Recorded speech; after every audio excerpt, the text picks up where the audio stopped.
Let's take a look what's going on in the markets on this Monday of big week ahead. Big week, holiday week, I meant to say. So we're looking at gold, starting off gold, and I wonder about yields and gold and the relationship. Let me come down to the 8-hour. We could see that trend line is currently holding. I'm looking at it, and I'm looking at this wick over here.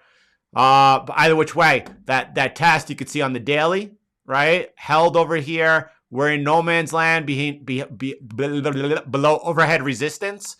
And this trend line is nice and it's sweet because it's going to show any type of breakdown. Remember, the trend is down. The trend is down. If you go back to when the Fed began, I'm trying to go back to October when they announced the tapering, right? Look at that. That's funny. On the announcement of the tapering, gold went actually really keyed off. You all know I expected gold at the onset of the rate hiking cycle to do really well. The plan was going according to plan. Everything's going according to plan up until this point in time. Lesson learned, it was because of inflation they're hiking. They weren't hiking just because everything was running too hot and they needed to slow down the economy. But now that we are seeing the turn of inflation, the question is this the time, as we have this technical breakout for gold, to see gold actually work towards being the asset a lot of people, let's say, crowd into as you're looking at the economy slowing down? Yields today, you could see that. I mean, they're correlated. So this is why I'm bringing it up. Yields today are out on the bid, right? And we're watching for when sell impulse, beautiful stuff. But now we're watching for when we have the next buy impulse and back towards the trend in place. It looks like something's happening over here as we gapped above the trend line. Now, there's overhead resistance over here, and that's a big one. That's coming off that gap. That's a big level that needs to be overcome. But I think the play here is watching here as you had that definite buy impulse take place. This is assuming a close above today, the place to go ahead and look for that resumption to begin.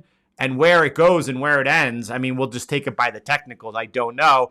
But we have to watch out for where that trade is wrong. So I'm going to go ahead and I'm going to set off this over here. Let me do this off a lower time frame. Let me come down to the 2-hour time frame. I just want to get this really tight, right? So that's where I would be looking to place the stop loss on that particular trade, assuming that this is going to close out into a buy signal, right? Let me take this off. I don't want the angle on here, right? So now just imagine. Let me go and find. I don't use these type of things. Let me find one, right? Let's imagine price closes here. Let's imagine your stop loss is over here. And, do you think that by, let's say, the second quarter of 2023, yields, as the Fed continues to raise rates, have the opportunity, from a risk to reward standpoint, it looks like a good trade. I just want to stay on the right side of the trade. And over here, you have a sell impulse, a buy impulse, getting ready to trigger towards that greater trend in place. Let's continue to watch it. It's got a big hurdle it needs to overcome in that overhead resistance. If it is able to overcome that and get back above this important level, at that point in time, the stop loss could be moved to break even, and that could become a free trade. So the reason I'm talking about yields here is for two reasons. Is because of that buy impulse shaping up, and then because of tracking or I was just looking at what was going on with gold. Gold so far remains intact, right? But it's getting close over here to where you could have the next leg down. If that happens, that trade is kind of crafted in the same way to the opposite side. So we'd be looking over here. Let's pretend that this would be the trigger right now. See where we last touched that support. So if price were to break down, right over here, I'd be looking for the entry right below that. Now, if this continues to rise up over here, it could still break out to the upside, or if it breaks down later, then we'd reevaluate where that entry would be. So you might be looking at something like this, Stop loss over here, 2.5%, and then targeting this area of support. Still a good swing trade to be had. Derek, so I might have problems the way that I view gold, because I view gold. Gold's a problem for many different reasons. The main reason is because of we view it as the most heavily manipulated instrument there is, right? They just sell lots of naked paper against gold, and they suppress the price. Now, that's going to happen until it can't happen anymore. We're seeing, obviously, the Shanghai Gold Exchange now. We're seeing gold trying to be priced in the East. We'll see what happens. I personally believe in not our lifetime, in this decade, that there's a strong chance that gold is repriced. But gold, for me, is about having some type of hedge against the current financial system, which means that you have to have the physical stuff, right? Now, if it's a small amount, if you're talking, a few, several ounces, it's something that, you could hide somewhere, right? Preferably not at your house, but somewhere, and it could be done and not in a bank deposit box, right? But you want to have a way, go to some national park and bury it. Just make sure you bury it where you could find it. Maybe GPS location or something. But you want to hold it in a vault overseas in a different jurisdiction. You have to worry about that third party risk. It's difficult. So Pax Gold, the digital form, if things are good, then probably that's okay, right? The problem would be if things went bad and what would happen. So for me, I have lots of concerns about Pax Gold. If you're looking to trade it, right? If you're trading gold, you have futures. You're looking at it as like a fiat-based system. The way I look at gold is really differently. I look at it as, again, a hedge against the system, as insurance. I think that with good reason, Derek and everyone, it makes sense to be overly cautious right now, as we are currently, the tide is going out. Remember, in the bull market, we talk about, Bitcoin being the rising tide that lifts all boats. Right now, the Fed is draining the tide. They're pulling it out. They're pulling away liquidity. They're tightening. They're raising rates. And we're seeing that a lot of people are swimming and naked. And, if there's a problem, the problem could, happen now. I don't feel comfortable with Pax Gold personally, and I don't know if I'm being overly cautious or not. Silver looks a little bit the same, a little bit weaker.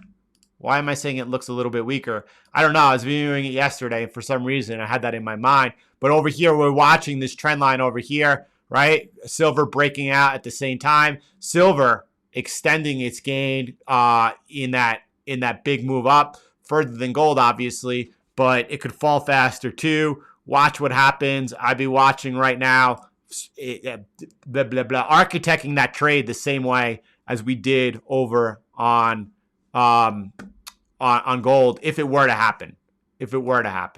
Right? So I'll be looking.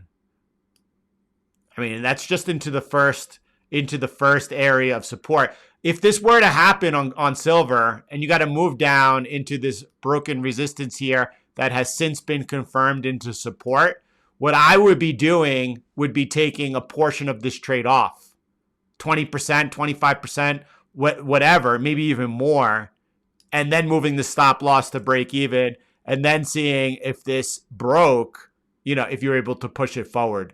But coming into that what was resistance, what was support, and then flipped into resistance, tested as resistance again, then on the breakout, confirmed into support. That's where I would be looking to take some profit off and then move that stop loss to break even. The dollar's having a tough time.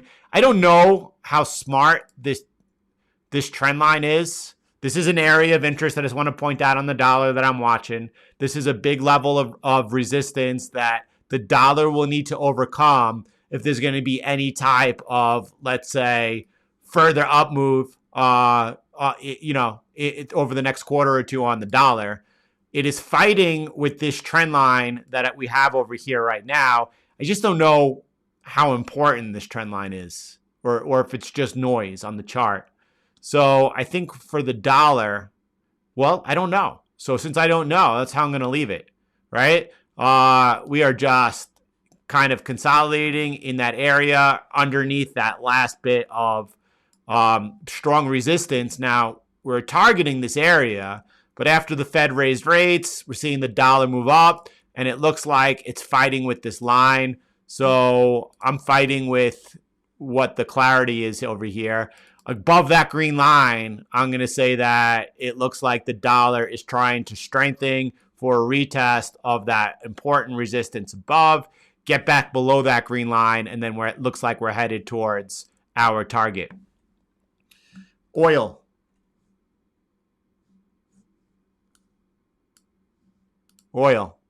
And by the way, please y'all please y'all continue that conversation on Pax Gold inside the Discord. I'm interested on other thoughts as well. Oil coming up to an area of interest. This green line, I'm waiting and watching to see if we're able, or when we get a breakout above it. It's a confluence of resistance. You got this trend line resistance right here that I'm highlighting, and then obviously the green line would be triggering that buy impulse. So it's got to clear above here.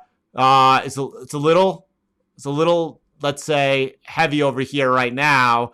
But let's see if and when we get a break, what that looks like. As far as oil being rejected as we come into that resistance, we got one move into the resistance. The second move, look how it happened. Look at how the first move came not only into the green downward sloping trend line looking for that buy impulse, but into that upward sloping resistance. And then the second test came into the lower upward sloping resistance and again into that trend line. That's pretty neat. And you can see oil over here is forming this pendant, and we're getting ready for either a big move, it looks like, after breaking down below this massive level over here, coming in for now, the breakdown, the retest. We will see if it's rejected back off or whether or not we get a breakout. So oil, very important over here as well. S&P 500, very simple, very clean. Let me start on the bigger time frame just to get a look at her. And so we've broken down. We were waiting, not looking for this area over here for any type of sell. Probably should have, but I was waiting for a breakdown below this horizontal support. We've had the breakdown. You can see not only the breakdown coming in for that beautiful retest and then resuming down. Below this line, obviously S&P is very weak and it looks to be targeting, let's see what area of support we have down. Somewhere around first, I would say, 37.50. We have an area of established support over there. Not too much resistance on the upside, but a few touches. A touch here is resistance, and then a touch here is support. So I would think around this area is where we're currently targeting, so long as we stay below this broken support confirmed as resistance. Nasdaq, a lot of the same thing. And again, perhaps I was a little overly cautious on waiting for the breakdowns to occur below the lines in the sand over there. They both did breakdown, perfect retest, CTM all day long, but I'm looking to always learn and move forward. And again, wondering if the correct entry was right over there. It's not, talking about in real time, giving the analysis worked out. Again, I just want to get it perfect. Always looking to improve, always looking to do better. So that is a look across the markets. Let's get into a little bit of the Bitcoin.